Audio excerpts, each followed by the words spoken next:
Hi, I'm Linda. I'm a grateful member of Al-Anon. Okay, we're on step 10.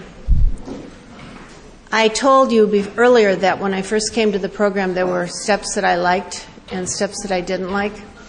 And step 10 was one of the steps that I liked. It was a chosen step. For lots of the wrong reasons, but it was still a step that I liked. I found it very easy to say I was sorry. And I used that term to smooth things over for years. It was just the pat word. I'm sorry. Oh, I'm sorry. Oh, I didn't mean to do that. I'm sorry. It was a phrase that kept peace. It was a phrase that sort of got me off the hook. It was a phrase that I thought made you feel better. I overused it. I remember hearing one time an Al-Anon speak, and she said she felt that she was indirectly responsible for World War II. And for that she was very sorry. And I really related to that, because I used it for all the wrong reasons. So when I got to step 10, I thought I could do it. And I also liked it because I thought I could do it better than Bob could do it. It was one of the steps that I thought I had, I was a little bit ahead of him on. My second sponsor, I had two sponsors for a period of about 7 years, and I chose a second sponsor because my first sponsor quit going to meetings, and one of my rules is that I need to have a sponsor who attends meetings regularly, has a sponsor, and works the steps. And so my rules sort of got jarred a little. So I had this second sponsor, and one day she and I were talking about step 10, and I was telling her how well I did it and how easy it was for me. And she said, Linda, you know, I don't see anywhere in there that it says you're sorry. It just says, when you were wrong, promptly admitted it. So she said, from now on, when you are making amends and you are doing step 10, I want you to use the words, I was wrong. Well, let me tell you, the difference between I'm sorry, which could just roll off my tongue, to I am wrong was profound. It was like somebody hit me and took all the wind out of me. It was so difficult to do. And we also talked about, taking responsibility and saying you're wrong when you're wrong, not just to smooth things over. And we talked about the whole thing. But anyway, that was a real big difference for me. And now when I do say that, make amends to people, I try not to say I'm sorry, or I try to say it in conjunction with, but I always say, I was wrong. I wish I hadn't done it that way. Or I was wrong when I did that. I'm sorry about that. But thanks to Marcy, I cannot do that step without saying I'm wrong. There's now become a new phase of it for me, and the new phase is I was the kind of person who, when you were wrong, especially when Bob or the kids were wrong, which of course wasn't very often, but when that, on the slight chance that would occur, I was the kind of person who would rub it in and make it very, very clear to them that not only were they wrong, but that they had inconvenienced me. And I started to grow up just recently on that one and realize that once it's happened, and I'll tell you, it is not that the inclination or the desire has gone away. It has not gone away at all. I still would love to rub your nose in it when I get a chance, but I try very hard. That is a new part of my program that I'm trying very, very hard not to do. So when you've done something wrong, I've had to do something different because of it. My new plan of attack is not to tell you, to allow myself to be the person who handles it, to take the responsibility and not, in other words, sort of like not spank you. You spilt the milk, and it's very difficult, but I like it a whole lot. And now I'm going to turn it over to Bob.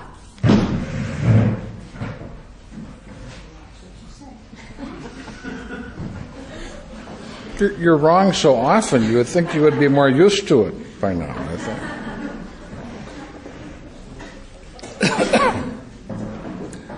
continue to take personal inventory. When we were wrong, promptly admitted it.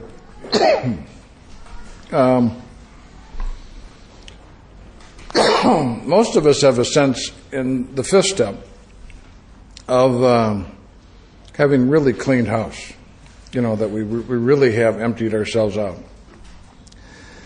And this is a way to not fill ourselves back up. Most of us, if we aren't careful, we just keep throwing rocks in our knapsack and can find ourselves weighted down again if we aren't careful. And this is a very appropriate tool for not burdening ourselves as we go about our business in recovery. And again, I want to say, let's not be neurotic about these things. Take real events and go deal with them. I think people who are on a spiritual walk and are looking for growth and looking for the full measure of recovery, continuing to take an inventory, continuing to examine, continuing to question ourselves in a healthy, non-neurotic way, is one of the greatest tools we have. Not having to be right. I'll tell you, there is nothing sweeter than, it's like heroin being right. It is, for a lot of people, that's what life's about, looking good and being right. And if you aren't careful, there's those, those are the booby prizes. What you get if you're right is you don't get relationship. A lot of times if you want to maintain a relationship, being right is something that you have to subjugate, put in second position to go do that. So again, it's an attitude that I think we look to ourselves and we question both our motives and our behavior. And I think it's an attitude that will stand us in good stead. And it's something that will guarantee, or at least allow us to have an opportunity that we don't re-burden ourselves. The 11th step says, sought through prayer and meditation to improve our conscious contact with God as we understood Him, praying only for the knowledge of His will for us and the power to carry that out.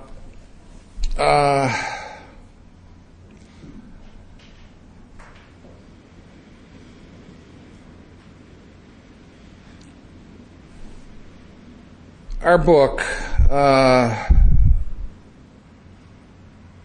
I believe that as we become more recovered, we become closer to our God. I believe that the process of finding God is a process of coming home. I believe that much of the angst that we have in life is being separated from God in the first place. And that, you have great mythology in Iceland. Some of the Bible, I don't mean to offend anybody, is also considered by some to be mythology when we talk about the Adam and Eve event and original sin. And some people think that the original sin is just the whole concept of being separated from God. And that our mythic journey is to come back to God, is to rejoin ourselves, to find our whole, to restore our integrity. And that most of us, in that process, are experiencing the pain of separation, the sense of loneliness, the sense of difference, that our ego, only two choices. You either have your ego and intellect running the show, or you have your God-centered. Okay? When your ego and intellect are running the show, you're different, you're separate, and you're in opposition to everything around you. And all of us in life are trying to reduce pain and go towards pleasure. Okay? It doesn't work, but that is our program. If you took most human beings, what we're trying to do is avoid pain and move towards pleasure. Okay? Now we get into the Western way of thinking, and, most of us are looking for our redemption. Most of us are looking for our solution. In things, in a person. If I get the right person, if I get the right house, if I get the right car, if I wear the right clothes, if I have the right body, if I have, there's always something, we're looking for what's next. What do you want? I want just a little bit more. We are people that go to an all-you-can-eat place for $5 and we want $10 worth. Enough is only a concept. We have never experienced enough. Enough does not exist for us. And I don't know, there's so many things, I just kind of want step 11 and 12 maybe to be kind of a wrap-up for us. But in a sense, we are people who I believe that have started out perfectly intact and whole. Nothing missing, complete. But what was complete and whole was like this perfect magnet. And we have dragged this magnet through the junkyard of life. It's a very powerful magnet. And when we showed up in AA, it was this big, with pieces of metal and pieces of junk that we have accumulated in the process of living our lives. That we built layer after layer after layer of protection. That we built a machine for our protection from pain. For our protection from looking at things that we didn't want to see. And that the process of finding God and the process of finding peace and the process of finding joy is one of removal, not of addition. That we take away the barriers that are between us and our experience of a higher power. That, by action in AA, we take off a piece of metal off that big ball. And someday we will see a shine of light come through from that perfect place. That underneath it all, we are whole and intact with nothing missing. That our spiritual journey is one of coming home to wholeness, not repairing. And these are just words, because in some ways we do repair, and in some ways we do improve, and in some ways we do change. But the fact is, after 36 years of my being in AA, I'm the same guy. I'm old and gray and fat, but I'm the same guy. I mean, inside I'm still 32, 33, I don't know what the number is, but it's in the 30s. And so your spirit doesn't age. Your outside ages, but your spirit doesn't age. And most of us have been so used to looking at each other like we're our Chevrolet. So when we want to do something to feel better, we go get the Chevrolet painted. We put new wheels on it, we get it painted, we get it polished, and we forget we're not the Chevrolet, we're the driver. And all the drivers are the same. When they step out of the Chevrolet, all the drivers are the same. They're just spirits. They're not different. They're the same.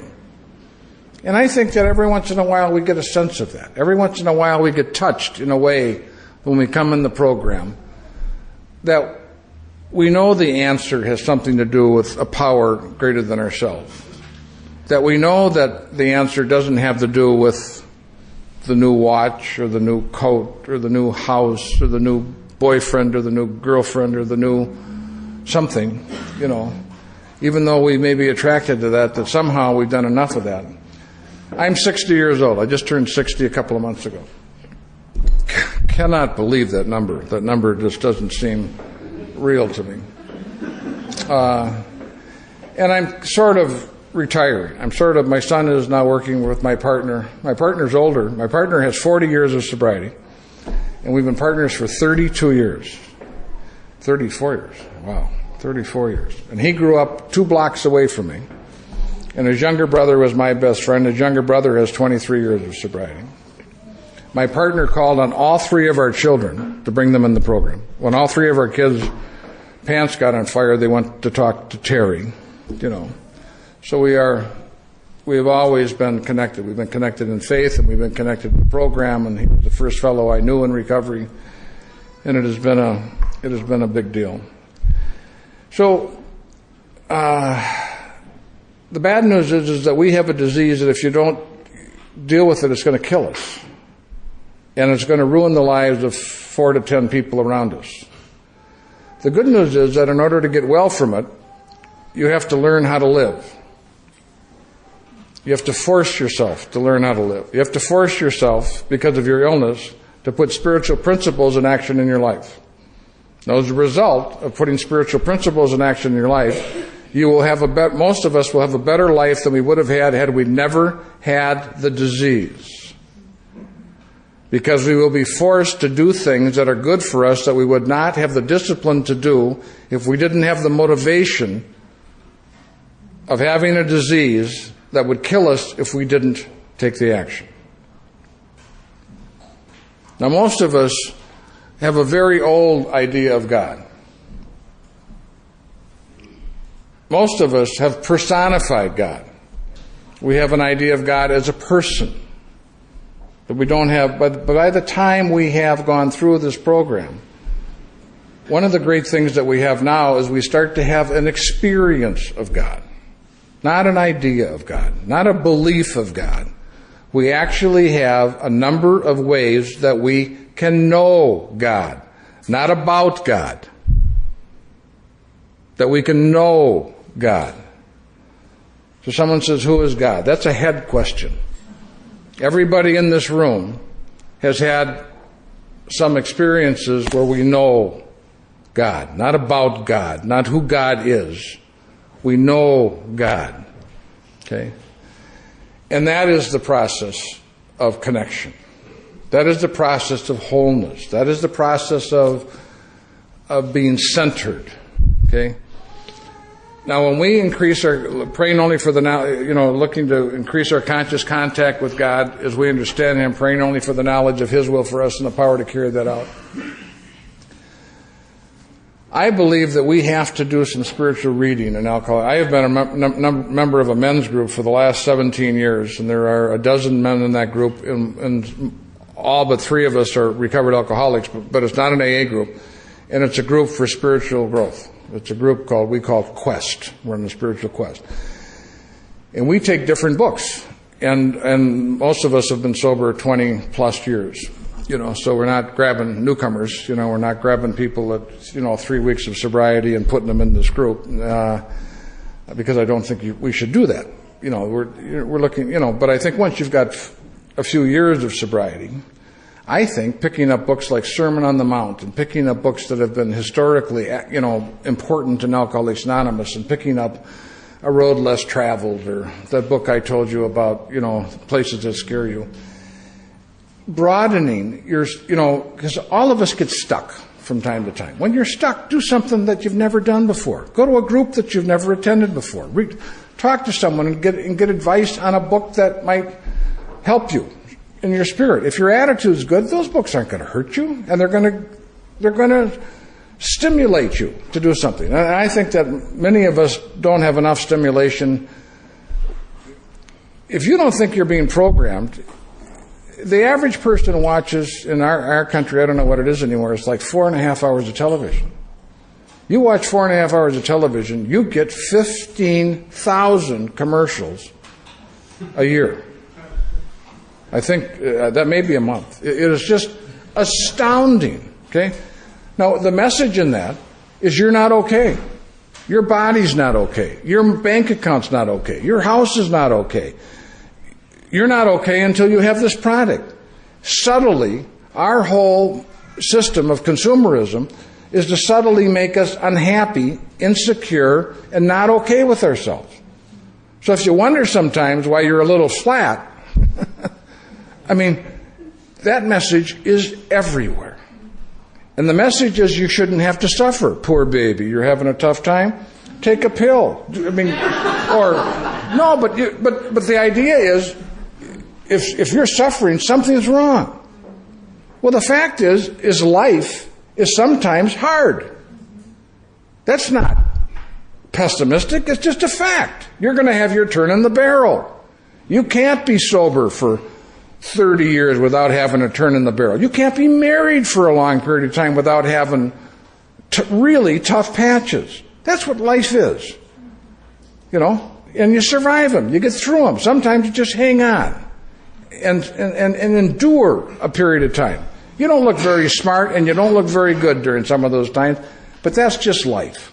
And if you've got a good sponsor, every once in a while they'll tell you, just hang on, kid. This is a really tough patch. You're a good kid. You've done a great job. Just hang on. I can remember my sponsor has told me that a couple of times. I'm sorry you're having a tough time. He doesn't always say, well, you're having a tough time because you did this wrong and that wrong. And sometimes he would tell me that. But sometimes the circumstances are tough. You got a sick kid and all of a sudden the deal you thought was going to go through at work doesn't go through. There are tough times.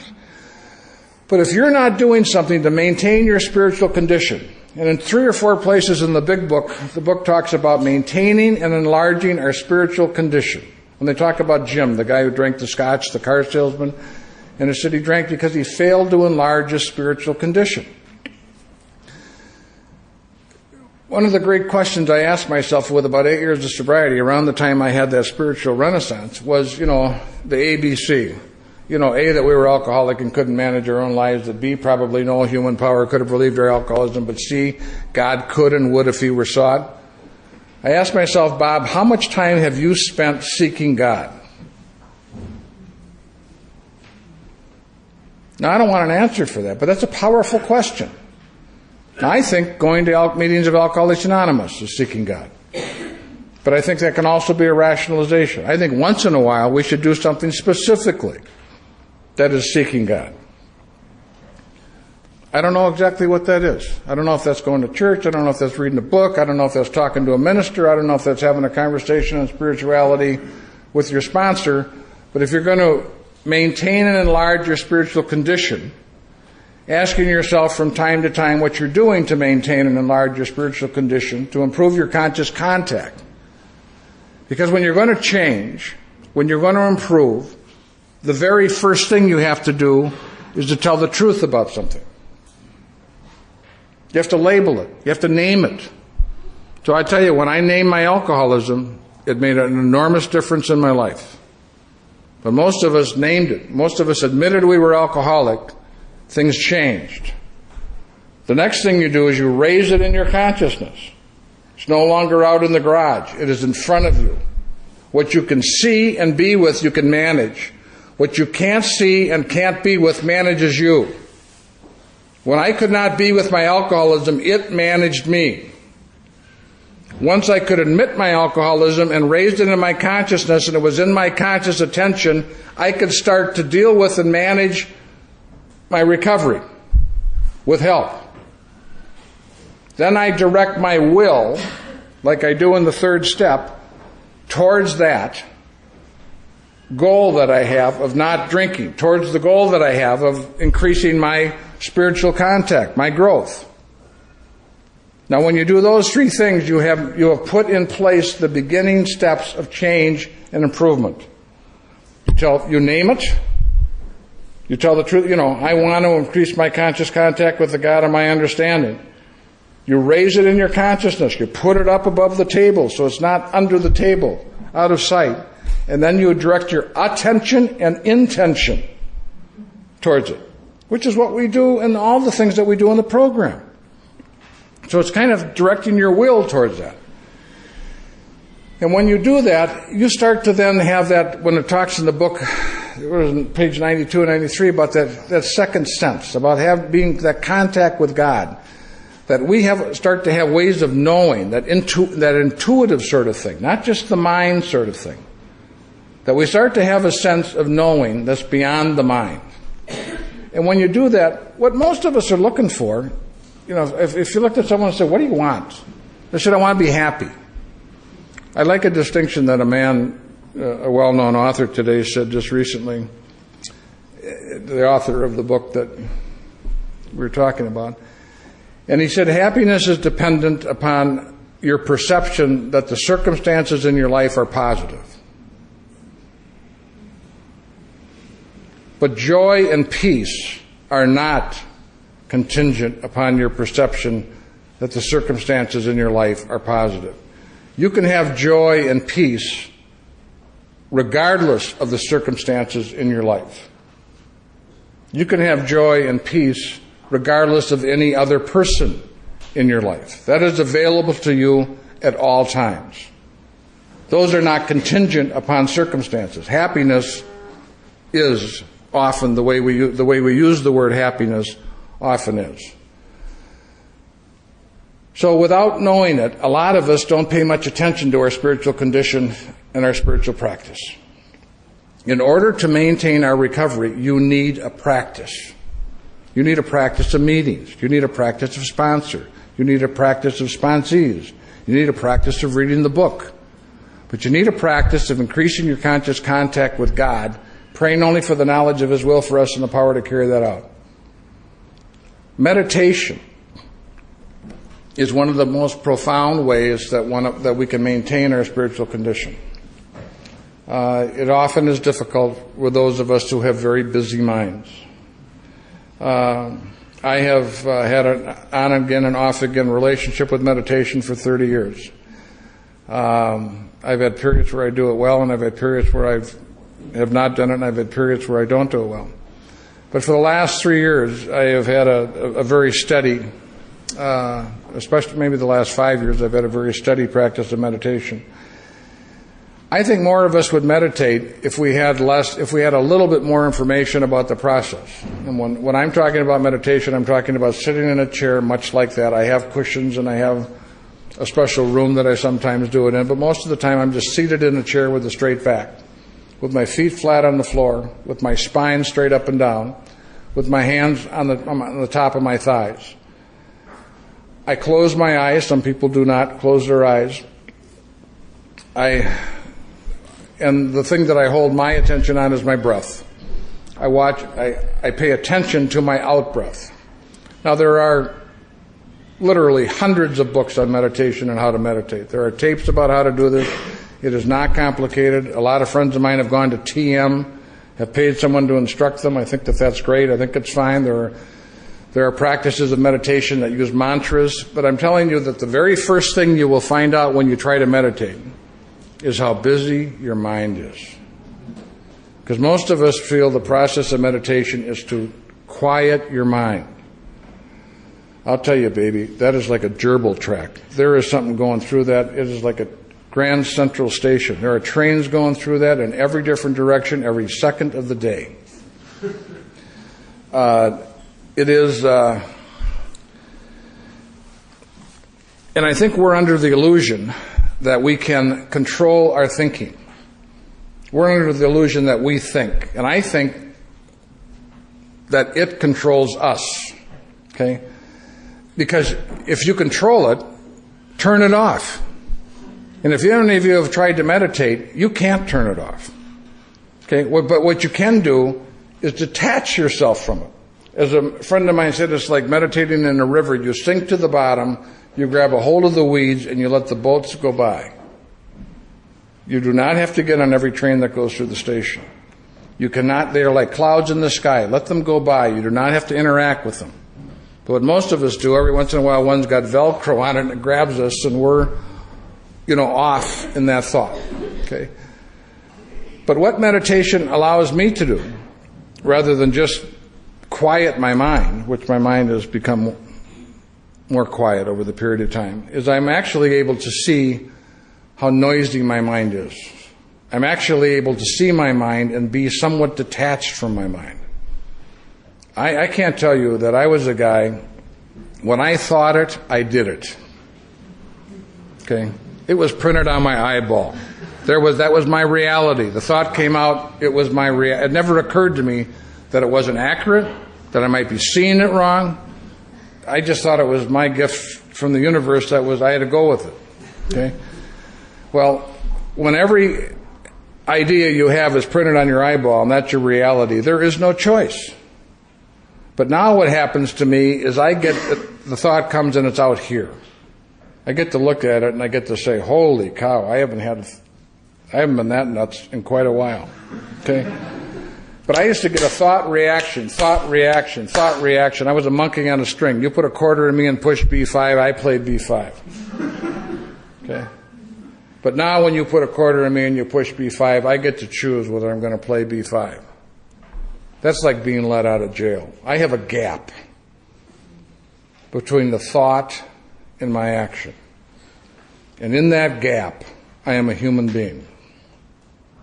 I don't think I had that gap for the first 15 years of my recovery. I have felt most of my life like I am holding back a team of about 6 horses, and not all that successfully. It just, that's just the way it was. And today, I feel like it's down to 3. And I'd like it to get down where I don't feel like I'm holding anything back, but I still do feel like I'm holding back 3 horses. And it isn't perfect today. It's just quieter today. It's more peaceful today. I'm less bedeviled today. Meditation is one of the biggest pieces of that. If I could encourage any of you to start the practice of meditation, I think you will be greatly benefited as our program supports and reflects. Do you have anything you want to talk about now? I got you. In the 11th step. You want me to go into step 12? Yeah? Having had a spiritual awakening as a result of these steps, we try to carry this message to alcoholics and to practice these principles in all our affairs.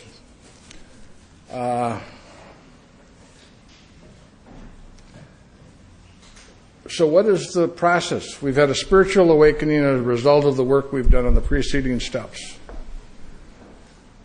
And I'll tell you, I've said those words hundreds of times over the last number of years, and it's only been the last 10 years where I've really paid attention to the fact that it's telling me that I'm more awake. So if you want to know how the growth happens in the program, I believe it does it by waking us up.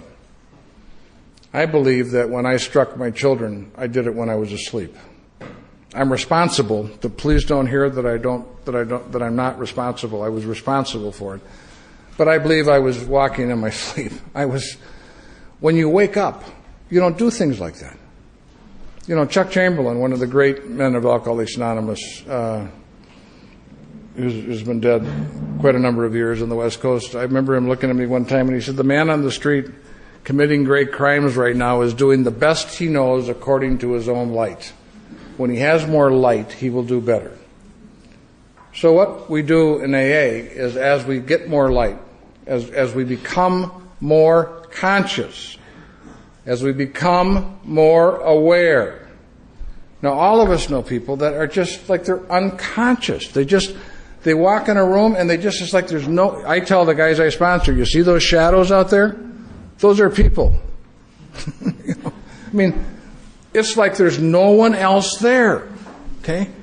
And that's how self-centered many of us are. You know, I don't have much time. Well, just talk about me. You know, we are just obsessed with ourselves. We cannot literally, and everybody else is just a player in our drama. We only see other people as they are reflected and related to us. As we take these steps, as we do this work, as we inventory, as we become more honest, as our picture of reality becomes more realistic, we become more awake. When you become more awake, you then start to have a choice about what you do and what you put in your life.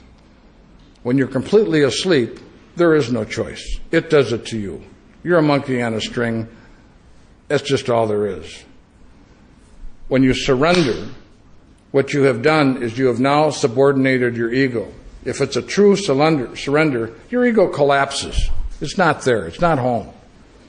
When your ego collapses, you are as teachable as you have ever been in your life. You are like an open slate. People can write on it. It's just you're a clearing for learning. It is one of we talk about that like the honeymoon in AA. It is one of the best periods of time. It's like that early process of falling in love. Your ego just collapses and you just melt into each other. That's erotic. It does not last. It is just for the propagation of humanity. You know, reality returns in a relatively short period of time, as it does with our collapse of our ego in AA. Okay, but if we have a program and if we have a practice, there's enough humility in the way we practice that your ego can stay as a junior partner. You're never going to get rid of your ego. That's your spacesuit. You got to have your spacesuit to take the trip. You can't take the trip without your spacesuit. But it can be your junior partner. Your God-centeredness and your intuition, not your intellect, your intuition can be the guiding forces of your life and that connection to your higher power. So having had a spiritual awakening, so as a result of taking the steps, we are now more awake and more conscious. As a result of being more awake and more conscious, we live our lives in an elevated way compared to how we lived our lives before. And for those of us that have been sober 10 or 15 years, we know that we're more aware than we were when we were 3 years sober. And that every year, maybe not every year, but over a period of time, incrementally, we gain, if we're doing some work, incrementally we gain awareness. That's the spiritual awakening. It is very cool. It is very profound. It is the source of everything that you do. That's how you change. You don't change by resistance. You change by waking up. You wake up by doing the work. And the work is described in our book. And the work is, and we are in a community of people who support us doing the work.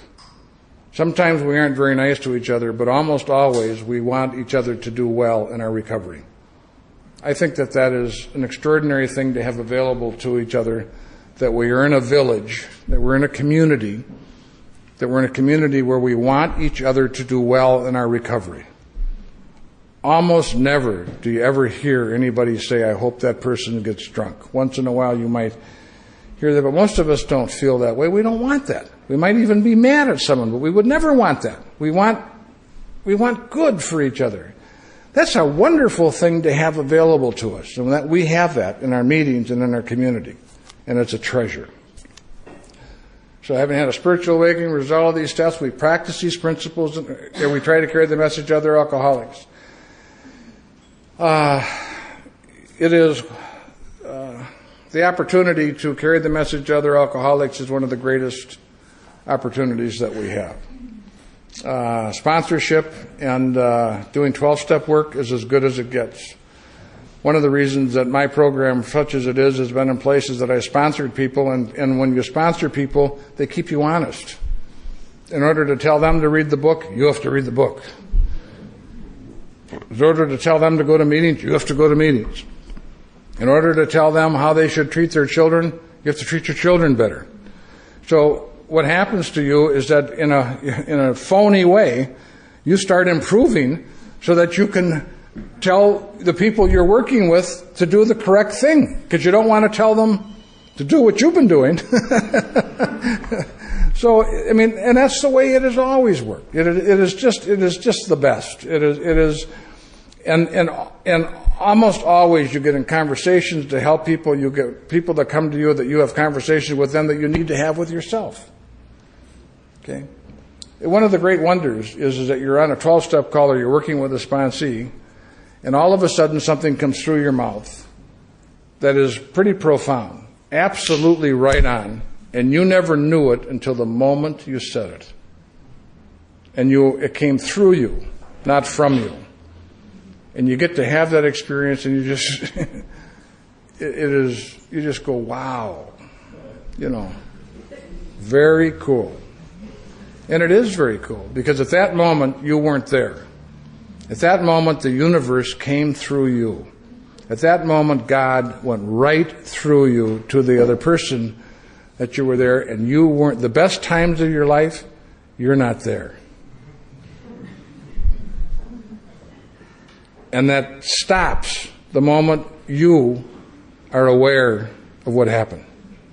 That moment closes and becomes a concept.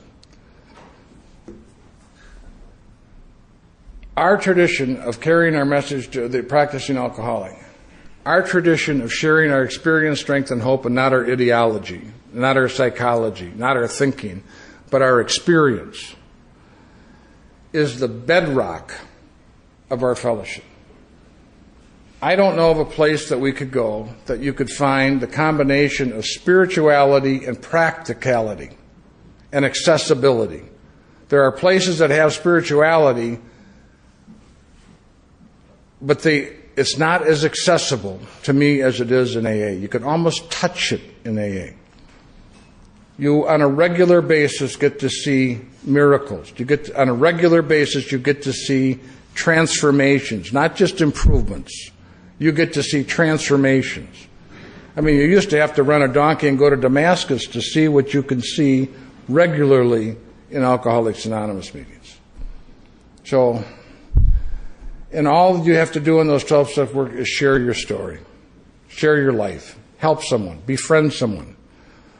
Sometimes these speakers that come and talk to you sponsor 20 or 30 or many, many people. It isn't meant for everybody to sponsor a lot of people, but it would be nice if everybody had the chance to sponsor one or two.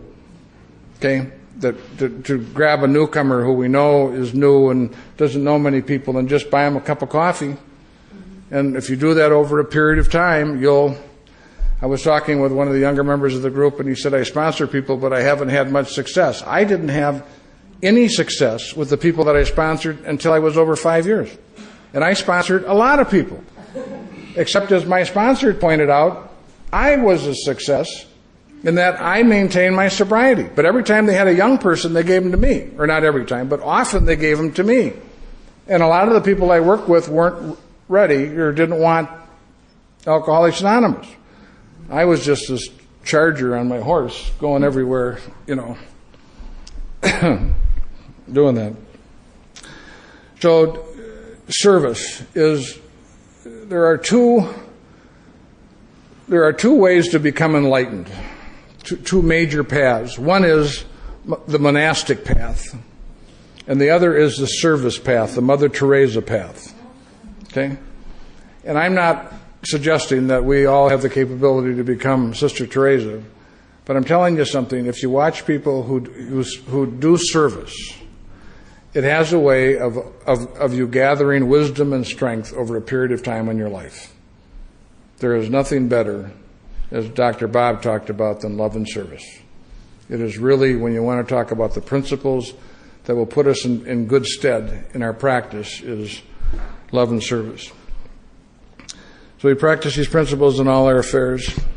One of the great things I think you should be able to ask is to be a great AA member. To be a good AA member is not just to attend meetings and to sponsor people and to give talks. To be a great AA member is to be a better spouse, to be a better boyfriend or girlfriend, to be a better worker, to be a better neighbor, to be a better employee. That you should be able to go to your parents or to the people that are close to you and ask the question, is Mary a better person today because of her involvement in Alcoholics Anonymous? That's the mark of whether or not we practice the principles in all our affairs and whether or not we're a good member of AA. It isn't just what we do in AA. It is what we do in the world. The purpose of our recovery is to restore us to life, not just to make AA our life, not to build a tent over AA and have it be our life. So it has been, before we say goodbye, come on up here. Do you have anything you want to say on? No, I'm just sort of overwhelmed here. I don't have anything to add. Honestly, I'm in total agreement. Sort of profound right now. Yeah. I wish you could have seen us when we were 24 and 22 years old. Okay. Just yesterday for me. She came in Al-Anon, and when you talk to the women that were in that group, they said they had everything they could do not to tell her to run away from me. They were baffled by the fact that... And they'd say, he's an alcoholic and you're going to marry him? Yes. And we were in love, and I had just joined AA and we were engaged. And these women just couldn't, had drinking alcoholics, and they just thought, why would you ever, if you had a chance to get out now, get out now. So maybe when we stand here, we sound like, we know a lot. We didn't know anything. Now, we had a good head start. The story of my life is that I was born on third base and have been congratulating myself for hitting a triple. Okay, I had great parents, and I had a great education, and I've been healthy. That's a pretty good head start. Okay, but we didn't know anything about being married, anything about kids. I was a catastrophe about work, and we built our life in the program. And I'll tell you, it's been a great ride. It is just, if you have God in the middle of your marriage, in that relationship, you can take on the world. A good relationship is a shit-eating machine. Whatever. So eloquent. Well, I don't mean to be crude, but I'm telling you that a good relationship will digest anything you throw at it. It's not a question about whether our relationship is going to dissolve because something comes our way that is difficult. Our relationship will take that on and we'll be okay because we're not alone and we have a program and we're intact, and we practice the principles imperfectly in most of our affairs. And I can't tell you, there is something about going to another country. About 4 weeks ago, I was in New York giving a talk, and I had lunch at the General Service Office of Alcoholics Anonymous with Greg Muth, who is the manager of the General Service Office and who I understand is going to be in Iceland sometime in the near future.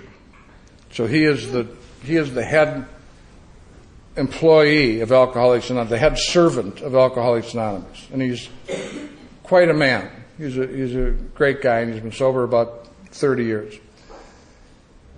And the stories that he tells about AA in China and in India and in Russia and the different places around the world and the troubles that they are having and the successes that they are having, I mean, I just start crying about halfway through the meal.